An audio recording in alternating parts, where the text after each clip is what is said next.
नमस्कार, मैं Devaki Meena, assistant professor समाजशास्त्र विभाग। आज का हमारा टॉपिक है मैरिज, विवाह। तो किसी भी समाज को पूर्ण रूप से समझने के लिए उसकी जो सामाजिक संरचना है और जो सामाजिक संगठन है उसको समझना बहुत आवश्यक है।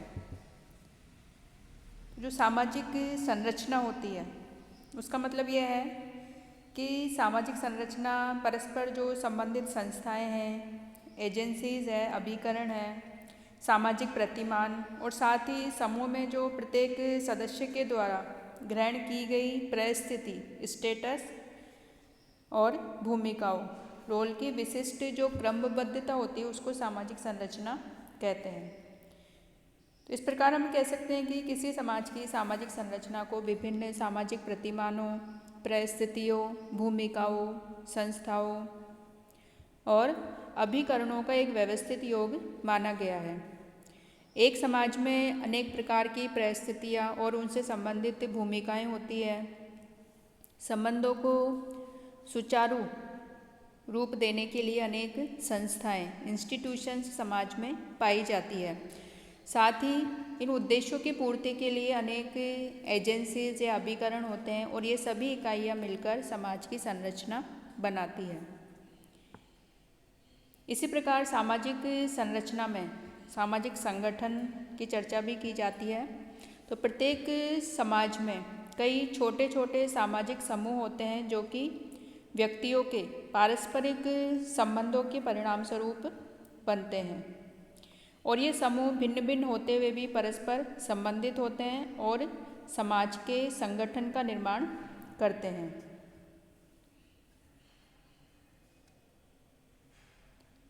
तो समाज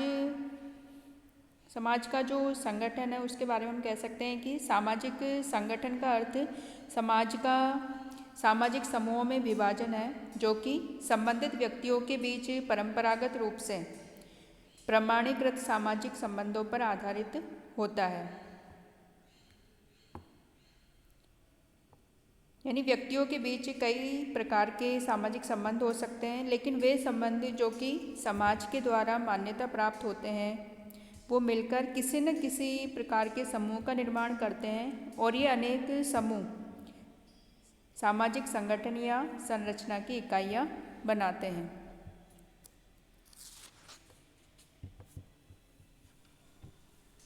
तो अब हम देखते हैं कि जो विवाह है, मैरिज है, किसी भी समाज की एक मूलभूत संस्था है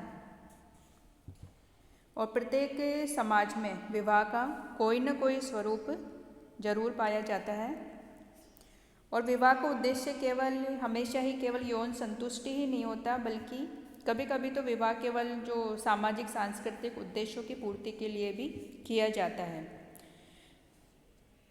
विवाह के अंतर्गत कानूनी, धार्मिक, सामाजिक स्वीकृति का समावेश होता है जो कि विषम लिंगियों को यौन क्रियाएं करने और उनसे संबंधित सामाजिक एवं आर्थिक दायित्वों को निभाने के अधिकार प्रदान करता है।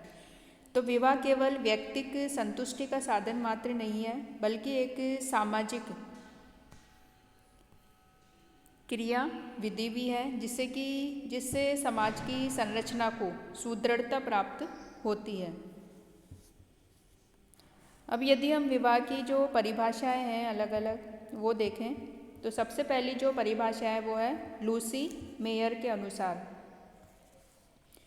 लूसी मेयर ने विवाह को परिभाषित करते हुए बताया है कि विवाह की परिभाषा यह है कि वह स्त्री पुरुष का ऐसा योग है जिससे कि स्त्री से जन्मा बच्चा माता पिता की वैध संतान माना जाए।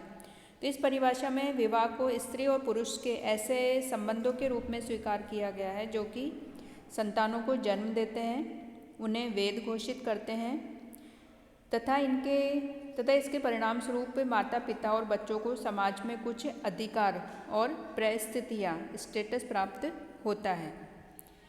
अगली जो परिभाषा है वो है WHR रिवर्स के अनुसार। रिवर्स ने बताया है कि जिन साधनों के द्वारा मानव समाज यौन संबंधों का नियमन करता है उन्हें विवाह की संज्ञा दी जा सकती है। इसी प्रकार अगली जो परिभाषा है वो है वेस्टर मार्क के अनुसार। उन्होंने बताया कि विवाह एक या अधिक पुरुषों का एक या अधिक स्त्रियों के साथ होने वाला वह संबंध है जिसे प्रथा या कानून स्वीकार करता है और जिसमें विवाह करने वाले व्यक्तियों के और उससे पैदा हुए संभावित बच्चों के एक दूसरे के प्रति होने वाले अधिकारों और कर्तव्यों का समावेश होता है। तो इस प्रकार वेस्टर मार्क ने विवाह बंधन में स्त्री और पुरुष की संख्या को भी व्यक्त किया है और विवाह में आवश्यक नहीं कि एक पुरुष और एक स्त्री हो, बल्कि एक पुरुष कई स्त्रियों से या एक स्त्री कई पुरुषों के साथ या कई पुरुष अनेक स्त्रियों से सामूहिक रूप से भी संबंधित हो सकते हैं और इनके संबंधों को कोई प्रथा या कानून के द्वारा स्वीकार भी किया जाता है और इनसे उत्पन्न जो संतानें होती है वो वैध होती है और इन संतानों को अपने माता पिता से पारस्परिक अधिकारों एवं दायित्वों का संबंध होता है। अगली जो परिभाषा है वो है मजूमदार एवं मदान के अनुसार।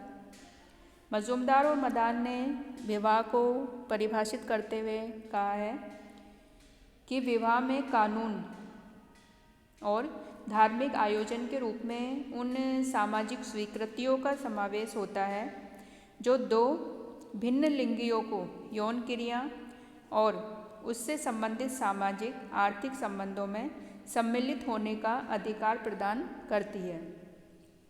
तो इस प्रकार मजूमदार और मदान ने विवाह के अंतर्गत यानी विवाह को दो विषम लिंगियों में यौन संबंध स्थापित करने की एक कानूनी, सामाजिक और आर्थिक स्वीकृति मानते हैं।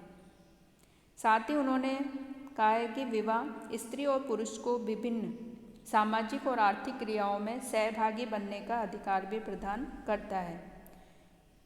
तो इन सभी परिभाषाओं से स्पष्ट है कि विवाह वह साधन है जो कि विषम लिंगियों को यौन संबंध स्थापित करने की सामाजिक स्वीकृति प्रदान करता है और इसका जो मुख्य कार्य है वो विषम लिंगियों को सापेक्ष रूप से स्थायी संबंधों में बांधना, संतान उत्पत्ति, बच्चों का पालन पोषण करना और साथ ही बच्चों का समाजीकरण करना इसका प्रमुख कार्य है।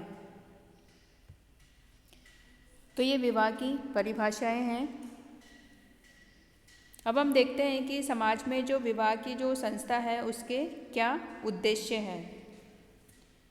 तो विवाह के जो प्रमुख उद्देश्य हैं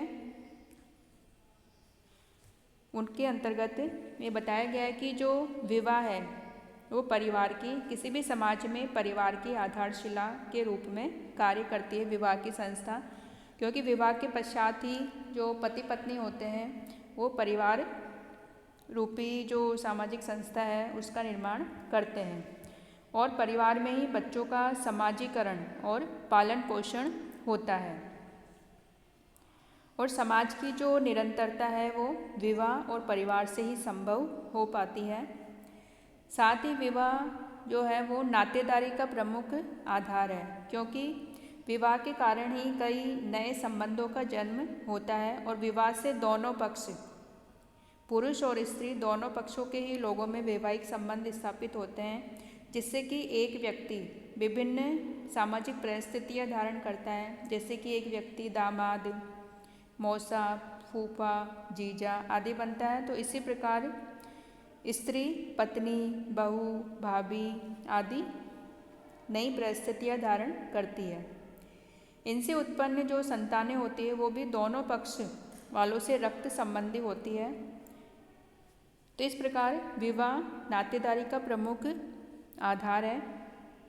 इसी प्रकार जो विवाह का जो उद्देश्य है वो आर्थिक उद्देश्य भी है, जैसे कि आदिवासियों में या जनजातियों में आर्थिक हितों की रक्षा और भरण पोषण के लिए भी विवाह आवश्यक माना जाता है।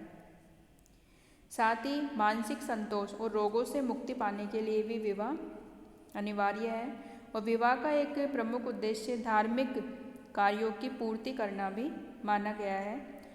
जो कि हिंदू समाज और हिंदू संस्कृति में जिसका बहुत अधिक महत्व है धार्मिक कार्यों का। इसी प्रकार मुरडॉक ने विभिन्न समाजों का अध्ययन किया और इस निष्कर्ष पर पहुँचे कि जो विवाह की जो संस्था है उसके प्रमुख रूप से 3 उद्देश्य सभी समाजों में पाए जाते हैं, जिसमें प्रथम है यौन संतुष्टि, सेकंड है आर्थिक सहयोग और नेक्स्ट है संतानों का समाजीकरण एवं उनका पालन पोषण करना। ये जो 3 उद्देश्य हैं विवाह के, यौन संतुष्टि, आर्थिक सहयोग और संतानों का समाजीकरण एवं पालन पोषण, लगभग सभी समाजों में विवाह के उद्देश्य के रूप में पाए जाते हैं। इस प्रकार हम ये निष्कर्ष रूप में हमें कह सकते हैं कि विवाह का एक प्रमुख लक्ष्य यौन इच्छाओं की पूर्ति है, जिसे कि सभी समाजों में मान्यता प्राप्त है। साथ ही किसी भी समाज, परंतु ये इसमें जो अलग अलग उद्देश्य हैं विवाह के उनमें हो सकता है भिन्नता पाई जाए। जैसे कि किसी समाज में धार्मिक कार्यों को अधिक महत्व दिया जाता है, तो किसी में यौन इच्छाओं की पूर्ति को अधिक महत्व दिया जाता है, या किसी समाज में आर्थिक सहयोग को अधिक महत्वपूर्ण माना जाता है। इसी प्रकार किसी समाज में संतानों के समाजीकरण और पालन पोषण पर अधिक जोर दिया जाता है। तो इस प्रकार विवाह की जो संस्था है समाज में उसके विभिन्न उद्देश्य हैं और इन उद्देश्यों की पूर्ति के लिए लगभग सभी समाजों में विवाह की जो संस्था है वो अनिवार्य रूप से पाई जाती है।